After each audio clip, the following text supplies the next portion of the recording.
మంచిది కదా. ఫస్ట్ ఏం చేయాలంటే చికెన్ ఈ విధంగా అన్ని ఇంగ్రీడియంట్స్ వేసుకొని కలుపుకొని ఇంకా ఫ్రిడ్జ్లో ఒక 20 మినిట్స్ కానీ 10 మినిట్స్ కానీ పెట్టుకోవాలి. చూస్తున్నారా, ఈ విధంగా లెగ్ పీసులు కట్ చేసుకోవాలి. అంటే బిర్యానీ ప్రిపేరింగ్ చేస్తున్నాం ఫస్ట్ మేము. ఓకే, తర్వాత ఎర్ర అల్లము అన్నీ వేసి ఈ విధంగా బాగా మగ్గించుకోవాలి. రైసు ఈ విధంగా ఉంచి పెట్టుకోవాలి. తర్వాత అంటే నానబెట్టుకోవాలి.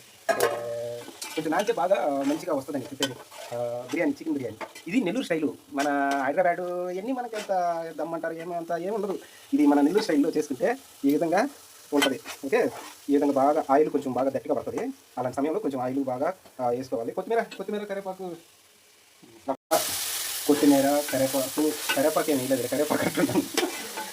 కొత్తిమీర పుదీనా వేసుకొని కలబెట్టిన తర్వాత ఇంకా కలిపిన మిశ్రమం అంటారు కదా, మన యూట్యూబ్లో చాలామంది చెప్తుంటారు. మనకి మిశ్రమం అంటే తెలీదు, అన్నీ మిక్సింగ్ చేసి కొట్టేయడమే. ఆ విధంగా వేసినవన్నీ ఇలాగా మంచి ఇలా వేసుకోవాలి. వేసుకొని 2 తిప్పులు తిప్పాలి. 2 తిప్పులు తిప్పిన తర్వాత రెండే ఇక నేనేం చేసినాను అంతే. ఒక తిప్పు, ఇప్పుడు 2 తిప్పు. ఈ విధంగా తిప్పుకున్నావా, తిప్పు కొంచెంసేపు అంటే మగ్గేటట్టు అంటారు అందరూ, నేనైతే ఉడికేటట్టు అంటాను. ఆ విధంగా పెట్టుకొని 2 నిమిషాలు.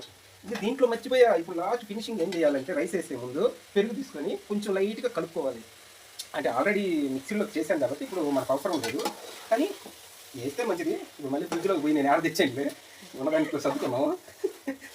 ఇలాగా కొంచెం లైట్గా వేసేసానా, ఇప్పుడు ఆ స్మెల్కే చుట్టుపక్కల వాళ్ళు తరుముకుంటూ వస్తారు. చూస్తున్నాండి కొంచెంసేపటికి.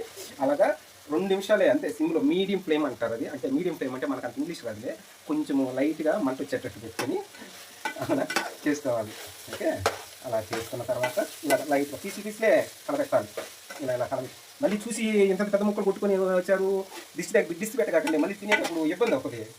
ఓకే, నేను వాష్రూమ్ కూడా తిరగలేను, అందుకని ఇక్కడ లైట్గా ఇలాగా ఒక ముక్క తిప్పుకుంటా. అంటే వాళ్ళంటే పెద్దవి కాబట్టి ఇక వేసేస్తారు, మనం చిన్నది కాబట్టి కనుక్కోవాలి అంతే.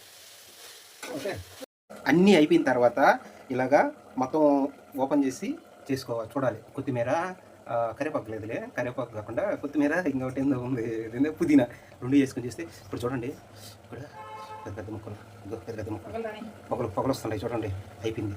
ఇది టేస్ట్ చేస్తే ఇందాక నేను భలే ఉంది బా, కానీ తినే అదృష్టం ఉండాలి. ఎవరు మీ హస్బెండ్ చేత కూడా